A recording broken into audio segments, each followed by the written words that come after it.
Ischaemic stroke और haemorrhagic stroke है ना, उन दोनों की मैनेजमेंट मैंने इकट्ठी लिखी हुई है, क्योंकि इसमें बहुत सारे स्टेप्स जो है ना वो इकट्ठे आते हैं सिवाय चांदे के। ठीक है, सिर्फ इस्केमिक का जो स्पेसिफिक ट्रीटमेंट है वो थोड़ा सा चेंज है, और जो हेमरेजिक का स्पेसिफिक ट्रीटमेंट है ना वो थोड़ा सा चेंज है। बाकी इसका स्टार्ट और एंड दोनों में ही मेंशन करने हैं, चाहे इस्केमिक की मैनेजमेंट आ जाए चाहे हेमरेजिक की, इसलिए मैंने इनकी मैनेजमेंट जो है ना वो एंड पे रखी हुई है। दूसरी बात ये है कि आपने जब भी मैनेजमेंट लिखनी है ना, तो जो इस्केमिक स्ट्रोक की कॉम्प्लिकेशंस हैं वो उसमें लिखनी है और साथ उनका ट्रीटमेंट भी मेंशन करना है, और जो हेमरेजिक स्ट्रोक की कॉम्प्लिकेशंस हैं वो भी साथ में मेंशन करनी है और उनका ट्रीटमेंट भी मेंशन करना है, क्योंकि जो पास पेपर्स हैं उनकी जब मैंने कीज देखी थी तो उसमें उन्होंने वो complications along with their treatment mention किया हुआ था। सबसे पहले एबीसी से स्टार्ट करेंगे, एयर भी देखेंगे, बेड साइड पे स्वेलिंग वगैरह स्क्रीनिंग कर लेना है, अगर वो अनसेफ है तो NG2 पास कर देनी है, ब्रीदिंग चेक करनी है, रेस्पिरेटरी रेट चेक करना है, सर्कुलेशन के लिए पेरिफेरल परफ्यूजन, पल्स, बीपी वगैरह देख लेना है, हाइड्रेशन चेक करनी है, अगर डिहाइड्रेशन की साइंस प्रेजेंट है तो IV फ्लूइड्स लगा देना है, न्यूट्रिशनल स्टेटस चेक करना है, अगर न्यूट्रिशनल स्टेटस लेस है तो सप्लीमेंट्स देने हैं। ठीक है, उसके बाद आ जाती है मेडिकेशन। अब मेडिकेशन जो करनी है उसमें सबसे पहले हमने स्ट्रोक की डायग्नोसिस को कंफर्म करना है, उसके लिए हम करवाएंगे इमेजिंग पे हम रूल आउट कर लेंगे कि ये स्ट्रोक इस्केमिक है या हेमरेजिक।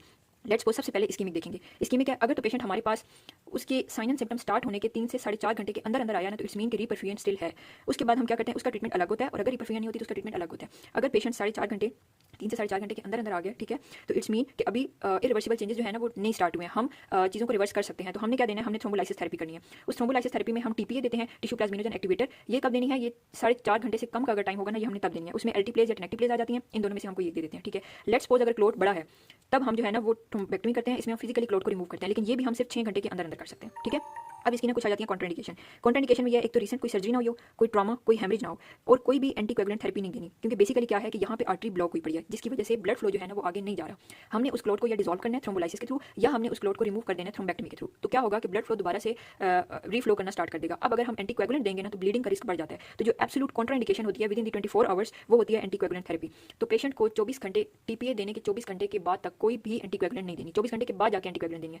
दूसरी चीज़, पेशेंट अगर आएगा उसे कोई फोलीज या कैथेटर पास करना है, ठीक है, तो वो भी पहले पास करना है। फोलीज या NG2 पास करनी है तो वो भी जो है ना वो TPA से पहले पास करनी है, क्योंकि क्या होगा कि ब्लीडिंग का रिस्क बढ़ जाता है। NG पहले हमने TPA दे दिया, ब्लड फ्लो जो है वो ज़्यादा होने लग गया, अब अगर NG या फोलीज पास करेंगे ना तो ब्लीडिंग के चांसेस बहुत ज़्यादा होते हैं। ठीक है, तो सबसे पहले हमने क्या करना है, हमने करवानी है इमेजिंग करवानी है, हमने इस्कीमिया या हेमरेजिक रूल आउट कर लिया। लेट्स सपोज इस्कीमिया था, अब हमने देखना है कि रीपरफ्यूजन हो सकती है या नहीं। अगर पेशेंट एलिजिबल है तो हमने करवानी है थ्रोम्बोलाइसिस। थ्रोम्बोलाइसिस में क्या करना है, TPA देनी है, TPA देना है 4.5 घंटे के अंदर। उसमें आ जाते हैं एल्टीप्लेज या टेनेक्टिप्लेज आ जाते हैं। अगर तो मैकेनिकल क्लोट है या क्लोट लार्ज है तब हम थ्रोम्बेक्टमी करेंगे, लेकिन वो भी तब करेंगे जब 6 घंटे के अंदर हो। लेकिन हमने ये देखना है कि रिसेंटली उसे कोई सर्जरी, ट्रॉमा या हेमरेज ना हो, और जो एब्सोल्यूट कॉन्ट्राइंडिकेशन है वो ये है कि 24 घंटे के अंदर कोई एंटीकोएगुलेंट थेरेपी नहीं देनी, और अगर कोई फोलीज या NG पास करनी है तो वो TPA देने से पहले पास करनी है। ठीक है, अगर लेट्स सपोज पेशेंट हमारे पास देर से आया है, ठीक है, रीपरफ्यूजन नहीं एलिजिबल, तब हम उसे एंटीकोएगुलेंट देंगे। ठीक है, एस्पिरिन देंगे 300 मिलीग्राम, उसके बाद 75 मिलीग्राम पे हम उसे जो है ना वो प्रोसीड करेंगे। अगेन इसकी भी कॉन्ट्राइंडिकेशन है, कोई हेमरेजिक ना हो, GI bleed, peptic ulcer disease, या एस्पिरिन से एलर्जी हो या हेपेटिक फेलियर वगैरह ना ये ना हो, तो ये अगर कॉन्ट्राइंडिकेशन है तो उसके इसमें हम एस्पिरिन नहीं देंगे। ठीक है, ये देख लेंगे।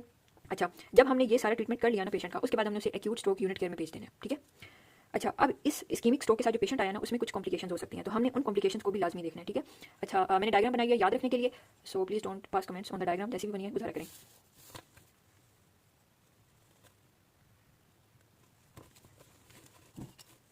इस्कीमिक स्ट्रोक की जो कॉम्प्लिकेशन है, सबसे पहले हेड टू टो हम मूव करते हैं, एपिलेप्टिक सीजर्स हो सकते हैं, इसलिए पेशेंट को एंटीकन्वल्सेंट्स देनी है। पेशेंट को डिप्रेशन या एंजाइटी हो सकती है, उसके लिए हम एंटी डिप्रेसेंट्स देंगे। उसके बाद नीचे आए तो पेनफुल शोल्डर, उसके लिए फिजियोथेरेपी करेंगे, अगर नहीं आराम आ रहा तो फिर IV ग्लूकोकॉर्टिकॉइड्स दे सकते हैं। या पेशेंट को चेस्ट इन्फेक्शन हो सकता है तो उसके लिए एंटीबायोटिक्स देनी है। अगेन कॉन्स्टिपेशन हो सकती है, उसका अपना ट्रीटमेंट करना है। यूरिनरी इन्फेक्शन हो सकती है, इसलिए UTI RFTs करवाते रहना है, पेशेंट को एंटीबायोटिक्स देनी है। कोशिश करनी है कि पेशेंट का हर 2 से 3 घंटे के बाद उसकी करवट बदलते रहे, वरना प्रेशर सोर्स बन जाते हैं। ठीक है, उसके लिए एक तो क्या करना है कि 24 घंटे के लिए प्रॉपर एक तो उसकी करवट दिलवाते रहना, दूसरी होता है कि वो ना स्ट्रेस रिलीफ मैट्रेस मिलते हैं, उनका यूज़ कर लेना। ठीक है, ताकि प्रेशर सोर्स ना बने। इसके अलावा DVTs, डीप वेनस थ्रोम्बोसिस बन सकते हैं, उसकी वजह से पल्मोनरी एम्बोलिज्म हो सकता है, तो इन्हें प्रिवेंट करने के लिए एंटीकोएगुलेंट देने हैं। और स्पेस्टिसिटी या कॉन्ट्रैक्चर्स बन सकते हैं, उसके लिए बुटॉक्स इंजेक्शन या फिजियोथेरेपी करवानी है। ठीक है, तो हेड टू स्टार्ट करेंगे, एपिलेप्टिक सीजर्स, डिप्रेशन या anxiety, painful shoulder, chest infection, constipation, urinary infection, pressure source, DVT और स्पेस्टिसिटी और कॉन्ट्रैक्चर्स हैं, अलॉन्ग विद उनके साथ जो है ना हमने करवाने हैं। DVT को प्रिवेंट करवाने के लिए एंटीकोएगुलेंट देना है, लेकिन साथ में ना हम वो न्यूमेटिक कंप्रेशन स्टोकिंग देते हैं, वो स्टोकिंग होती है, वो कंप्रेस करती हैं ताकि DVT से ना प्रिवेंट किया जा सके। ओके, ये था इस्कीमिक का। उसके बाद आ जाती है सेकेंडरी मैनेजमेंट। ठीक है, अब जो सेकेंडरी मैनेजमेंट है ना वो आपने इस्कीमिक और हेमरेजिक दोनों में लिखनी है। ठीक है, अब सबसे पहले ना मैं हेमरेजिक का बता दूं, उसके बाद मैं सेकेंडरी मैनेजमेंट बताऊंगी। ठीक है, अच्छा, लेट्स सपोज हेमरेजिक का पेशेंट आया, हमने ये सारा कुछ परफॉर्म कर लिया, उसके बाद हमने देखा कि हमने जब रूल आउट किया तो पेशेंट हेमरेजिक था। ठीक है, हेमरेजिक जब है ना तो हमने सबसे पहले क्या करना है, हेमरेज इट्स मीन की ब्लीडिंग बहुत ज़्यादा हो रही है, ब्लड प्रेशर जितना ज़्यादा होता है ना ब्लीडिंग उतनी ज़्यादा होती है। तो हमने पहला काम ये करना है कि हमने ब्लड प्रेशर को कम करना है। ठीक है, यहाँ पे हमने ब्लड प्रेशर को कम करना है 140 से नीचे लेके आना है, जो सिस्टोलिक ब्लड प्रेशर होता है ना उसे 140 से कम करना है। एक बात याद रखिएगा, जो इस्कीमिक पेशेंट होते हैं ना उसमें ब्लड प्रेशर जो होता है ना वो हम कम नहीं करते अनटिल एंड अनलेस 220 तक ब्लड प्रेशर पहुंचाओ। अब ये क्वेश्चन है कि यहाँ पे हम क्यों नहीं करते, बेसिकली क्या होता है, थोड़ा सा पैथोफिजियोलॉजी को समझिएगा। जो इस्कीमिक स्ट्रोक हुआ है ना उसमें क्या था कि ब्लड फ्लो स्टॉप हो गया था, आगे जो टिश्यू पड़ा हुआ है ना उन्हें ब्लड मिल नहीं रहा। ठीक है, जिस भी वजह से ब्लड स्टॉप हुआ है उन्हें ब्लड नहीं मिल रहा, तो जो वहाँ पे कोलेक्ट्रल वेसल्स पड़ी हुई होती है ना वो उस टिश्यू को सप्लाई कर रही होते हैं एज अ कंपनसेटरी मैकेनिज्म। जब हम पेशेंट का ब्लड लो करते हैं ना, ब्लड प्रेशर लो करते हैं, तो जो कोलेटरल वेसल्स होती हैं ना उसमें से ब्लड का फ्लो जो होता है वो डिक्रीज कर जाता है। एक तो हम उसकी मेन आर्टरी खोल नहीं रहे हैं, ऊपर से जो कोलेटरल उसे थोड़ा बहुत उसकी मदद कर रही है हम उसे भी रोक रहे हैं, तो पेशेंट की कंडीशन वर्स होना स्टार्ट हो जाती है। इसलिए जो इस्कीमिक पेशेंट आएगा उसका ब्लड प्रेशर कम नहीं करना अंटिल एंड अनलेस उसका ब्लड प्रेशर 220 पे चला जाए, क्योंकि 220 पे चला जाएगा तो फिर हेमरेजिक स्ट्रोक होने का खतरा होगा, तब हमने उसका ब्लड प्रेशर लो करना है but in a control manner, ठीक है। लेकिन जब हेमरेजिक का पेशेंट आता है तो उसमें हमने ब्लड प्रेशर कम करना होता है। और क्यों करना होता है? क्योंकि ब्लड प्रेशर जितना ज़्यादा होगा एन्यूरिज्म फटने के चांसेस उतने ज़्यादा होंगे, वो जितना रप्चर होगा इतनी ज़्यादा ब्लीडिंग होगी, तो हम ब्लड प्रेशर को जितना कंट्रोल करेंगे ब्लीडिंग उतनी कंट्रोल होगी। इसलिए कोशिश करनी है कि ब्लड प्रेशर 140 से कम हो, और ये काम हमने एक कंट्रोल वे में करना है और फास्ट वे में भी करना है। उसके लिए हम निकार्डिपिन देते हैं या लिबिडोल देते हैं, ठीक है। उसके बाद हमने दूसरी चीज़ क्या करनी है, दूसरी स्टेप पे हमने रिवर्स करना है कोएगुलेशन एब्नॉर्मैलिटी को, ठीक है। बेसिकली यहाँ पे हमने क्या करना है कि जो उसकी क्लोटिंग सिस्टम है ना वो डिस्टर्ब हुआ पड़ा है, जिसकी वजह से क्लोटिंग फॉर्मेशन नहीं हो रही है और ब्लीडिंग का रिस्क जो है ना वो बढ़ता जा रहा है। अब क्लोटिंग को जो कम करना है ना उसमें हमने दो चीज़ों को ध्यान में रखना है। एक तो हमने INR को लेस देन 1.4 करना है, और प्लेटलेट जो है ना वो 1 लाख से ज़्यादा होनी चाहिए, क्योंकि प्लेटलेट भी क्लोट बनाने में हेल्प करते हैं। तो इस मीन कि उसका क्लोटिंग सिस्टम डिस्टर्ब हुआ पड़ा था, हमने INR को लेस देन 1.4 करना है, और जो प्लेटलेट है वो 1 लाख से ज़्यादा करना है, क्योंकि जितना प्लेटलेट ज़्यादा होगा क्लोटिंग मैकेनिज्म उतना अच्छा होगा, ठीक है। अब उसके लिए हमने क्या करना है कि एक तो हमने विटामिन के देने हैं, दूसरा हमने अब विटामिन के जब देंगे तो क्लोटिंग फैक्टर्स बनने में थोड़ा टाइम लगेगा, और हमें एट अ टाइम क्लोटिंग चाहिए, उसके लिए हम फ्रेश फ्रोजन प्लाज्मा देते हैं। फ्रेश फ्रोजन प्लाज्मा उस टाइम पे क्लोटिंग पे हेल्प करेगा, और विटामिन के देंगे ताकि फ्यूचर में क्लोटिंग फैक्टर जो है वो फौरन से बने, क्लोटिंग सिस्टम एक्टिवेट हो और वो जो ब्लीडिंग हो रही है वो स्टॉप हो जाए, ठीक है। तीसरी चीज़, अगर यूरेमिक पेशेंट है, पेशेंट आया हमारे पास CKD का, ठीक है, यूरेमिक पेशेंट है, यूरेमिक पेशेंट में क्या होता है कि जो प्लेटलेट का फंक्शन होता है ना वो डिस्टर्ब हो जाता है, प्लेटलेट डिसफंक्शन हो जाते हैं, जिसकी वजह से क्लोटिंग मैकेनिज्म जो है ना वो बहुत ज़्यादा इफेक्ट होता है। तो इस केस में हम डेस्मोप्रेसिन देते हैं, ये प्लेटलेट की जो डिसफंक्शन है ना उसे ठीक कर देते हैं, ठीक है। या हम डेस्मोप्रेसिन देते हैं या डायरेक्टली हम प्लेटलेट डिफ्यूज करना स्टार्ट कर देते हैं, ओके। अब यहाँ कंफ्यूज नहीं होना, सबसे पहले हमने उसका बीपी लो करना है, बीपी तो हमने लो कर दिया, लेकिन जो ब्लीडिंग हो रही है उसे स्टॉप करवाना है। ब्लीडिंग को स्टॉप करवाता है क्लोटिंग मैकेनिज्म, क्लोटिंग मैकेनिज्म को हमने रिवर्स करना है। उसके लिए हमारे दो टारगेट हैं, एक तो INR लेस देन 1 हो और प्लेटलेट 1 लाख से ज़्यादा हो। उसके लिए हमने क्या करना है कि एक तो फ्रेश फ्रोजन प्लाज्मा देना है जो उसी टाइम एक्ट करेगा, साथ में विटामिन के देना है ताकि वो बाद के लिए इफेक्टिव है, क्लोटिंग फैक्टर्स बनना स्टार्ट हो जाए। तीसरी चीज़, अगर CKD का पेशेंट है वो यूरेमिक होगा, उसमें प्लेटलेट डिसफंक्शन हो जाते हैं, प्लेटलेट के फंक्शन को मेंटेन करने के लिए या डेस्मोप्रेसिन देंगे या डायरेक्टली प्लेटलेट ट्रांसफ्यूज करवा देंगे, ठीक है। ये होगी कोएगुलेशन प्रोसेस भी रिवर्स हो गया। अगर स्टिल ठीक नहीं हो रहा तो फिर हमारे पास आ जाते हैं सर्जिकल ऑप्शन। सर्जिकल ऑप्शन में दो हैं, एक है सर्जिकल क्लिपिंग, दूसरा है प्लैटिनम कॉइलिंग, ठीक है। प्लैटिनम कॉइलिंग जो होता है ना ये प्रोसीजर ऑफ चॉइस है, ये मेंशन कर लीजिएगा क्योंकि पेपर में अक्सर पूछते हैं इन्वेस्टिगेशन ऑफ चॉइस क्या है या platinum coiling procedure of choice का, ठीक है। उसके बाद हमने हेमरेजिक की जो कॉम्प्लिकेशंस हैं उन्हें प्रिवेंट करना है और उन्हें ट्रीट करना है। अच्छा, अब जो हेमरेजिक की कॉम्प्लिकेशन है ना इसमें एक तो हो सकता है ऑब्स्ट्रक्टिव हाइड्रोसेफलस, ठीक है, उसे प्रिवेंट करने के लिए सर्जिकल शंटिंग कर देंगे। दूसरी चीज़ हो सकती है कि डिले सेरिब्रल इस्कीमिया, उसके लिए हम वेजोडाइलेटर देंगे ताकि सेरिब्रल इस्कीमिया ना हो। तीसरी चीज़ ये है कि वेजोस्पैज्म या स्ट्रोक हो सकता है, ठीक है, उसके लिए हमने कैल्शियम चैनल ब्लॉकर देना है, निमोडिपिन, ये मोस्ट कॉमन है। दोबारा स्ट्रोक होने के रिस्क होता है ना, क्योंकि ब्लीडिंग हो रही है, तो जिस एरिया में ब्लीडिंग हो रही है ऑलरेडी ब्लड लॉस हो रहा है, तो बाकी जो एरियाज होते हैं वहाँ पे ब्लड का फ्लो कम हो जाता है, तो इस्कीमिक स्ट्रोक होने के चांसेस ना वहाँ पे होते हैं, ठीक है। तो उन्हें प्रिवेंट करने के लिए हमने एक तो वेसल्स को डायलेट रखना है, तो उसके लिए हमने कैल्शियम चैनल ब्लॉकर देना है, निमोडिपिन। दूसरा ये होता है कि हाइपोनेट्रीमिया हो जाता है क्योंकि तो उसके लिए हमने ना वाटर रिस्ट्रिक्शन करवानी है, ठीक है।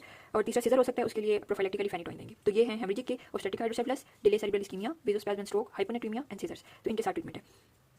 अब अगेन एक दफ़ा बात सुनिए, सबसे पहले हमने क्या करना है, सबसे पहले हमने ये वाली मैनेजमेंट दोनों में लिखनी है, उसके बाद हमने आ जाना है डायग्नोसिस को कंफर्म करने के लिए। अगर डायग्नोसिस इस्कीमिक होगा तो हमने इस्कीमिया का पूरा यहाँ तक मेंशन करना है, ठीक है, यहाँ तक सारा लिखना है। लेकिन अगर हेमरेजिक होगा तो हेमरेजिक के लिए ये वाला सारा पोर्शन लिखना है, ओके। अब ये है इस्कीमिक की कॉम्प्लिकेशंस और ये है हेमरेजिक की कॉम्प्लिकेशंस, ठीक है। इस्कीमिया लिख लिया, इस्कीमिया के साथ इस्कीमिया की कॉम्प्लिकेशंस लिख ली। अगर हेमरेज आ जाता है तो ये हेमरेज का ट्रीटमेंट है, ये हेमरेज की कॉम्प्लिकेशंस आ जाती है, आपने ये लिखनी है। उसके बाद आ जाते हैं सेकेंडरी ट्रीटमेंट पे। सेकेंडरी ट्रीटमेंट आपने जो है ना वो भी अगेन इस तरह करना है।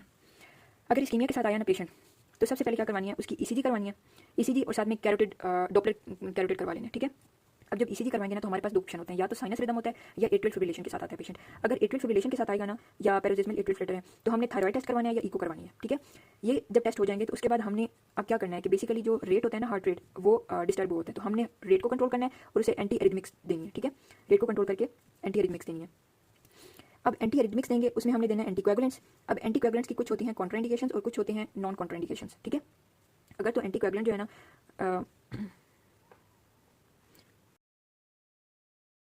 सेकेंडरी मैनेजमेंट किस तरह है, एक है इस्कीमिक और एक है हेमरेजिक है। इस्कीमिक में सबसे पहले पेशेंट जब आएगा ना उसका करवाना है ECG या कैरोटिड डॉपलर करवानी है। ECG करवाएंगे ना तो दो ऑप्शन है, या साइनस रिदम आएगा या एट्रियल फिब्रिलेशन आएगा, ठीक है।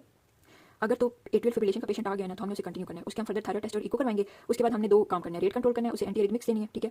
अब एंटी एरिथमिक्स देने के बाद क्या होगा कि एंटीकोएगुलेंट्स देनी है, ठीक है, एंटीकोएगुलेंट्स हम उसे देंगे। उसके बाद ना दो ऑप्शन है, या तो ये होगा कि एंटीकोएगुलेंट की कॉन्ट्राइंडिकेशंस होंगी या वो एंटीकोएगुलेंट जो है ना उसकी कॉन्ट्राइंडिकेशंस नहीं है।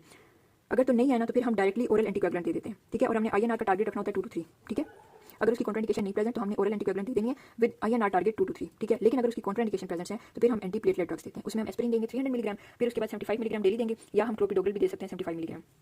लेकिन अगर हमारे पास ECG में साइनस रिदम आ गया था तो हम ना दोबारा ECG की मॉनिटरिंग करते हैं, ठीक है, दोबारा ECG की मॉनिटरिंग करते हैं, या तो दोबारा एट्रियल फिब्रिलेशन आ जाएगा, अगर आ जाता है तो अगेन वही प्रोसीजर है। लेकिन अगर ट्रांजिट इस्कीमिक अटैक होता है या स्ट्रोक होता है तो हम ना उसे साइनस रिदम ही लेबल करते हैं और फिर उसका ट्रीटमेंट जो है ना वो एंटीप्लेटलेट ड्रग्स है, ठीक है। सबसे पहले हमने ईसीजी की, उसमें या साइनस रिदम आएगा या एट्रियल फिब्रिलेशन है। साइनस रिदम अगर आ जाता है तो हम दोबारा ईसीजी करवाते हैं, ठीक है। अगर स्ट्रोक और ट्रांजिट इस्केमिक अटैक का दोबारा एपिसोड होता है ना तो हम ईसीजी प्रोलॉन्ग ईसीजी करवाते हैं, उसमें या दोबारा एट्रियल फिब्रिलेशन आएगा या साइनस रिदम ही रहेगा।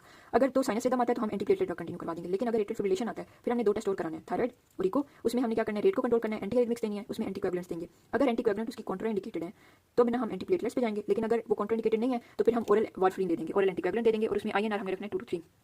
अच्छा, दूसरा हमने करवाया था कैरोटिड डॉपलर्स, ठीक है। इसमें क्या होगा कि अगर कैरोटिड आर्टरी का स्टेनोसिस 50% से ज़्यादा आएगा ना तो फिर हमने प्रोसीजर करना है कैरोटिड एंड आर्टरेक्टमी। ये प्रोसीजर करके हम अगेन जो है ना एंटीप्लेटलेट ड्रग्स पे आ जाएंगे, ठीक है। तो ये वाला ये थोड़ा सा मुश्किल है, लेकिन जब एक दफ़ा करोगे तो समझ में आ जाएगा, ठीक है। अब लेट्स सपोज एंटीप्लेटलेट ड्रग्स हमने दे दी या ओरल एंटीकोएगुलेंट्स वगैरह हमने दे दी। अब हमने इसके बाद क्या करना है, पेशेंट के एलएफटीज करवाने हैं, उसका लिपिड प्रोफाइल करवाना है और उसके कोलेस्ट्रॉल को कम करना है। उसके लिए हम उसे देते हैं स्टैटिन्स दे दी। फिर उसके बाद जो है ना उसका ब्लड प्रेशर अगर 130/70 से ज़्यादा है तो तब हम जो है ना वो उसका बीपी कम करेंगे, ठीक है। और अगर पेशेंट डायरेक्टली हेमरेजिक आता है ना तब भी हमने डायरेक्टली उसका बीपी कम करना है, ओके। उसका बीपी कम हो गया, उसके बाद हमने क्या किया, उसे थायरोजाइड एस इनहिबिटर्स दे दिए, एंटी हाइपरटेंसिव ड्रग्स दे दी और फिर हमने उसकी लाइफस्टाइल मॉडिफिकेशन करवानी है। अब लाइफस्टाइल में क्या करवाना है कि एक तो स्मोकिंग स्टॉप करवानी है, साल्ट इंटेक कम हो, फैट इंटेक कम हो, अल्कोहल इंटेक कम हो, एक्सरसाइज ज़्यादा करनी है और अपना वेट लूज करना है, ठीक है। अगेन मैं बता दूं, सबसे पहले मैनेजमेंट है।